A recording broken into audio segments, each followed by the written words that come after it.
Alhamdulillah. Wassalatu wassalam ala rasulillah wa ala alihi wa sahbihi ajmain. Amma ba'd. A'udhu billahi minash shaitanir rajim. Bismillahir rahmanir rahim. Innal muslimina wal muslimati wal mu'minina wal mu'minati wal qanitina wal qanitati wal sadiqina wal sadiqati wal sabirina wal sabirati wal khashiina wal khashiyati wal mutasaddiqina wal mutasaddiqati wal saimina wal saimati wal hafizina furujum wal hafizati wal zakirina Allaah kaseeran wal zakirati a'adallahu lahum maghfiratan wa ajran azima. Rabbi shrah li sadri wa yassir li amri wahlul 'uqdatam min lisani yafqahu qawli. The honorable guest of honor, my respected elders, and my dear brothers and sisters, I welcome all of you with the Islamic greetings. Assalamu alaikum wa rahmatullahi wa barakatuh. May peace, mercy, and blessings of Allah subhanahu wa ta'ala, of Almighty God, be on all of you. The topic of this evening's talk is women's rights in Islam, protected or subjugated.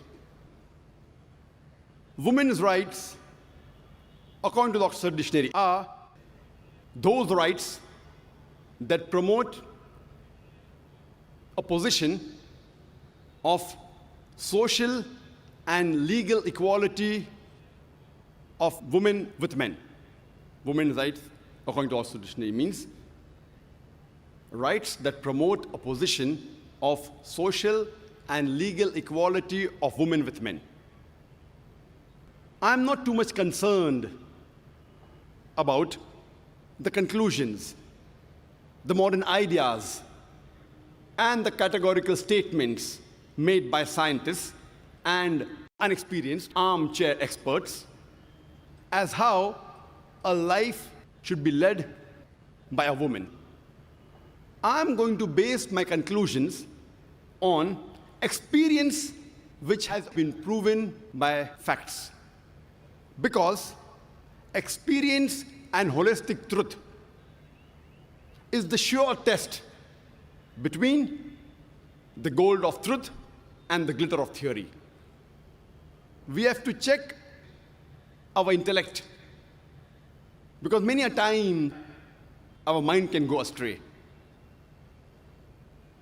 Indeed, there was a time when the great minds of that day, they thought that the world was flat.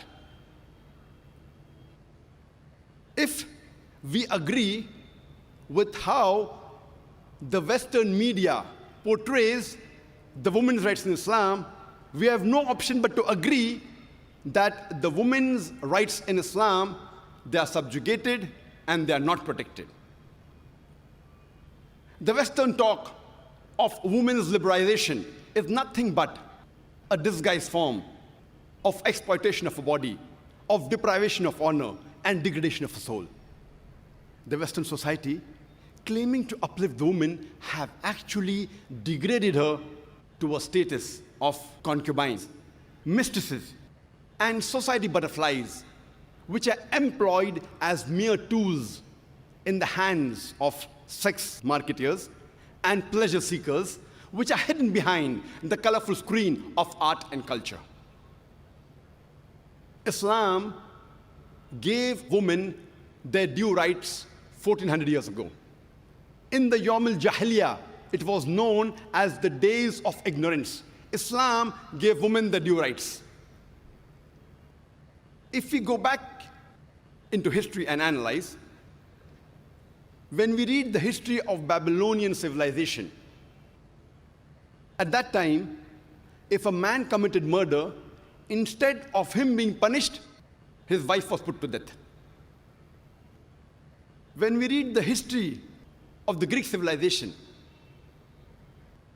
they had a mythological person by the name of Pandora, who was a woman, who was the cause of evil and misfortune in society.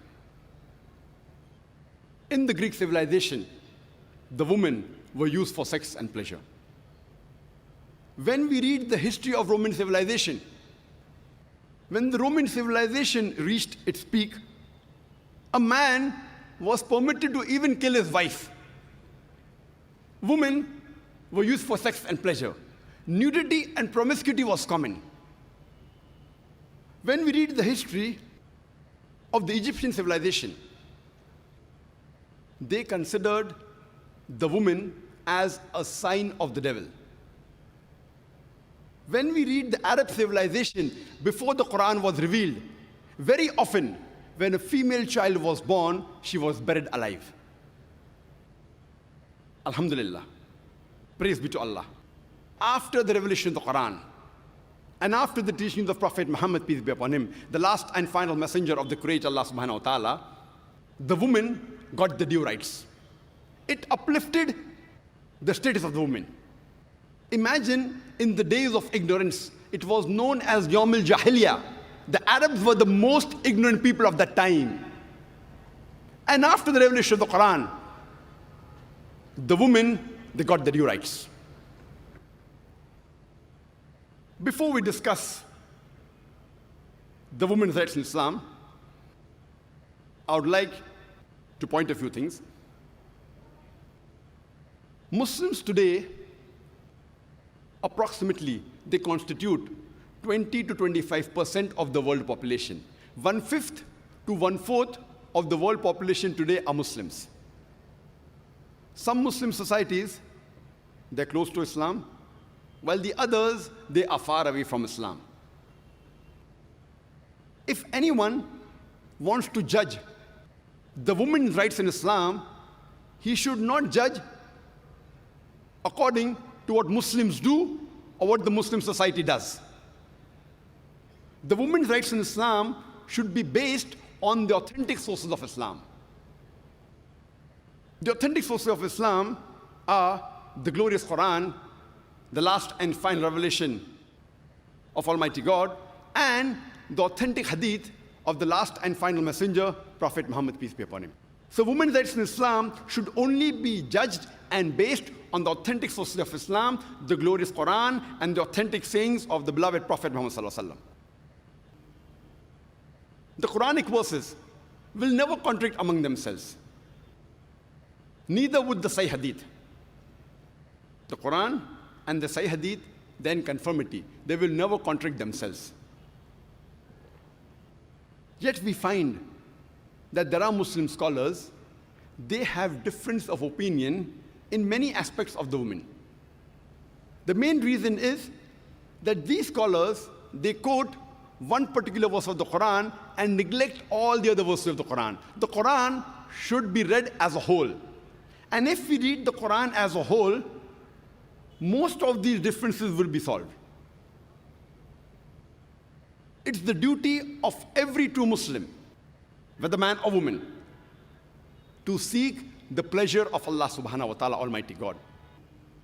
The main aim should not be to get famous or to satisfy one's own ego. The main aim of every Muslim, whether man or woman, is to seek the pleasure of Allah subhanahu wa ta'ala. Men and women in Islam, they are equal. But equality does not mean identicality. They're equal, but they are not identical. Depending upon the biological makeup of the man and woman, there are differences. Depending upon the biological makeup of the man and woman, depending upon the physiological makeup, depending upon the psychological makeup, depending upon the physical makeup, Almighty God, Allah subhanahu wa ta'ala, has given different roles for men and women. Many a time, they're exactly the same, they're identical.